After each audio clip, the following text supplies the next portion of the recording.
تو مخالفین دي، دشمنون دي او ته د هغې نه پریشان یې، ټینشن کې یې، مخالفین دمکی کوي، دشمنون دمکی کوي، د هغو د مخالفت نه پریشان یې، نو یو عمل چې هغې په ذریعې سره انسان حفاظت کیږي د الله جل شانه طرفه، د مخالفینو څومره منصوبې دي الله پاک به ختموي، دشمنونو منصوبې به الله پاک خاک کې ملو کوي او د توب الله جل شانه حفاظت کوي.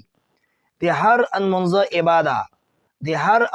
عباده 11 مرتبه اللهم اکفناه بما شئت اللهم انی اجعلک فی نحورهم واعوذ بک من شرورهم. دا دعا هر انمنځه عباده 11 مرتبه یا انشاءالله الله پاک به د تو خاص حفاظت کوي. دشمنون مخالفین چې څومره د تو خلاف منصوبې جوړوي الله پاک به د هغو منصوبې خاک کې ملوي.